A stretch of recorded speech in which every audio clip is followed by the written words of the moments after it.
Shalom, shalom les mamans, shalom mes sœurs, vous qui nous suivez dans cette plateforme du ministère Femmes de Valeur. Nous sommes à notre deuxième jour d'exhortation.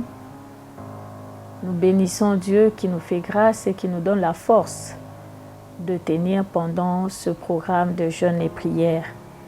Et en ce matin, nous allons exploiter la deuxième et la troisième dimension de la foi, qui est la foi de Marthe ainsi que la foi de Marie.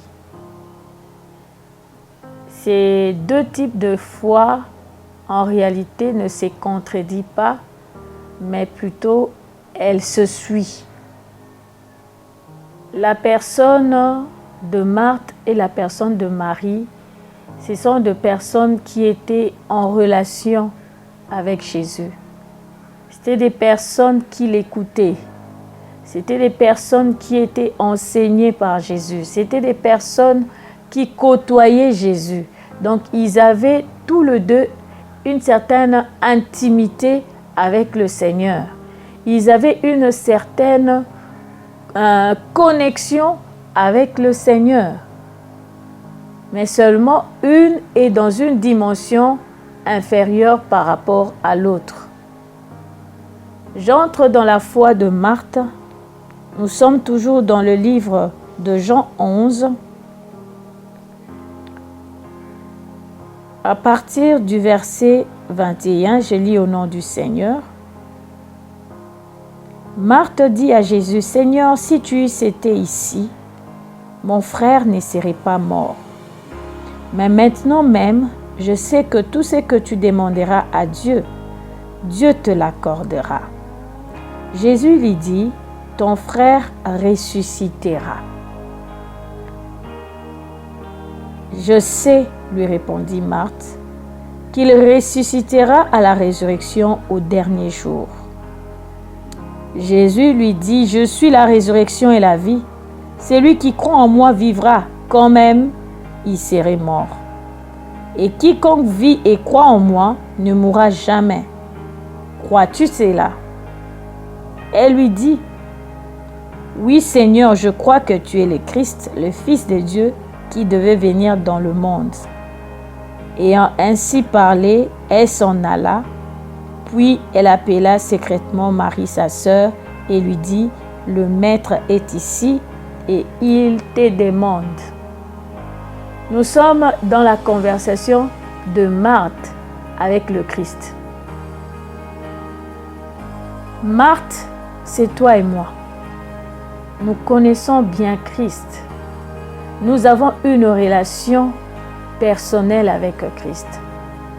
Et nous avons eu à formuler une demande comme Marthe à Christ, que notre frère Lazare est malade, si tu peux venir le sauver. C'est une prière, c'est une demande. Christ reste silencieux pendant des jours. Et lorsque Christ vient me rencontrer par rapport à la demande que j'ai faite, Lazare est déjà mort. Et Christ vient me consoler par rapport à ce que j'ai demandé. Et il me dit, en d'autres termes, quand il dit Lazare ressuscitera, en d'autres termes, il voulait dire je suis capable de le réveiller et que rien n'est impossible à moi.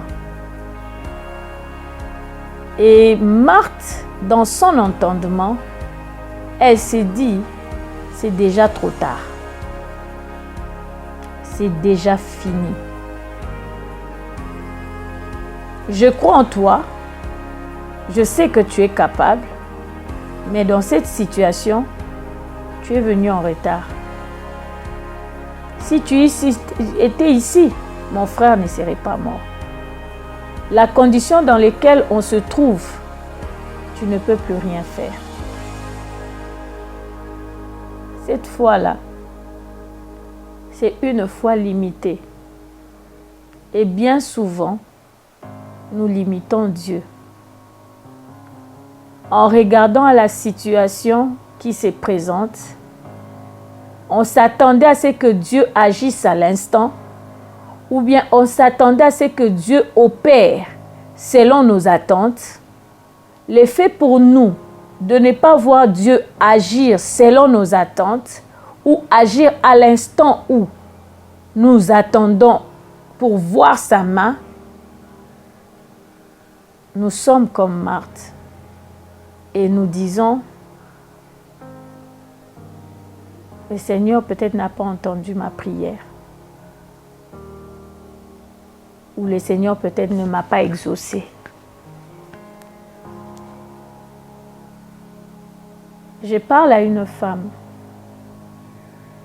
Tu t'es dit au-dedans de toi, le cas de mon mari, personne ne va le changer. J'ai fait autant d'années avec lui, je le connais assez. Son cas-là ne peut plus être changé.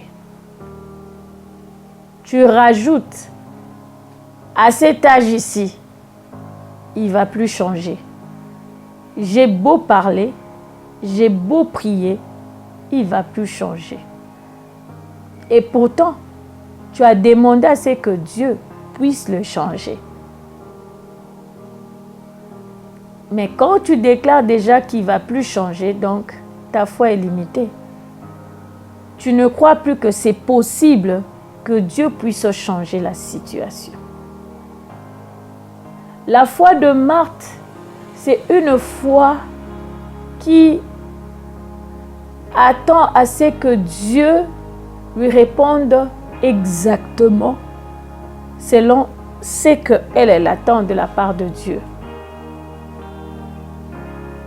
Et j'ai eu à partager, pour le mois de janvier, nous avons perdu une sœur très proche. J'ai eu à partager que j'avais prié. J'ai prié pour elle et j'ai prié même avec sa fille. Et je l'ai même rassurée pour lui dire que sa mère reviendra, étant en coma. Qu'elle nous reviendra. Que assurément le Seigneur est en train de lui montrer des choses pour qu'elle vienne témoigner. Mais malheureusement, elle va mourir. Bien-aimée, j'ai pleuré, j'avais mal. Mais le Seigneur m'avait répondu pour me dire, pendant que j'ai prié qu'elle était en coma, qu'elle lui accordait la victoire sur la mort. Que le Seigneur lui accordait la victoire sur la mort. Bien-aimé, selon mes attentes, la victoire sur la mort signifiait qu'elle devait se réveiller. Qu'elle devait se réveiller et revenir, rester avec nous, et que l'esprit de mort qui guettait sa vie lâchait prise. C'était cela ma conception, c'était cela ce que j'attendais de Dieu. Le Seigneur a dit qu'il a accordé la victoire sur la mort. C'est après 3 ou 4 jours de pleurs que le Seigneur va me révéler que quand il parlait de la victoire sur la mort, dans la Bible, il est écrit dans 1 Corinthiens chapitre 15, vers le verset 50 et suivant, que pour nous qui sommes en Jésus-Christ, lorsque nous mourons, nous remportons la victoire sur la mort. En réalité, elle n'est pas morte. En réalité, elle est entrée dans la vie éternelle. C'est ça la victoire sur la mort. Tu es là, tu es avec le Seigneur. Tu es attaché à Dieu. Mais le fait pour toi d'attendre Dieu te répondre selon tes attentes, t'es fait 2 fois passer à côté. C'est ça la foi de Marthe. Une foi qui ne comprend pas le langage de Dieu. Dieu lui parle de la résurrection maintenant. Elle voit la résurrection dans le futur. Ça nous arrive. On te dit Dieu te guérit. Tu regardes à ta souffrance, tu dis, ah, c'est que demain, non, yoka bien. Pourquoi tu ne crois pas que maintenant, là, comme Dieu dit au présent, je te guéris, qu'à l'instant même, tu peux être guéri? Cette foi limitée et cette foi qui interprète le langage de Dieu à sa façon, selon ses attentes. Cette foi de Marthe, c'est une foi qui discute avec Dieu. Dieu te dit telle chose, tu dis Seigneur, vraiment, dans ces cas ici, vraiment, non, ça ne va pas marcher. Vous savez, moi je crois en Dieu, mais pour ce cas ici, faut laisser. Faut laisser. Donc pour Marthe, Lazare était déjà enterré. Faut parler d'autre chose. C'est ça la foi de Marthe. Cette foi qui discute avec Dieu pour lui dire pourquoi est-ce que tu fais telle chose de telle façon. Moi, j'aurais souhaité que tu fasses de cette façon-là. J'ai toujours partagé avec une de mes sœurs pour lui dire, elle dit, j'étais en train de prier. Je disais à Dieu, vraiment pour cette situation-là, est-ce qu'il ne peut pas faire de cette façon? Il ne peut pas changer. Comment est-ce qu'il peut faire telle chose ou telle chose alors que nous, on attend telle chose? Je lui ai dit, là, tu ne pries pas, ma soeur. Là, tu discutes avec Dieu.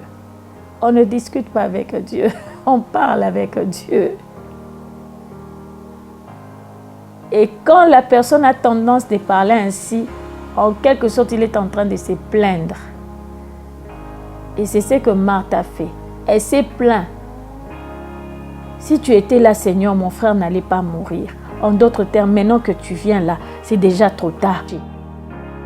Une foi qui se plaint n'est pas une foi en réalité. C'est une foi qui passe à côté de ce que Dieu dit. Et bien souvent, lorsqu'on se plaint dans la présence de Dieu ou on discute dans la présence de Dieu, on a du mal à discerner le langage de Dieu. Et c'était ça le problème de Marthe. Et bien souvent, nous tombons dans ce piège-là.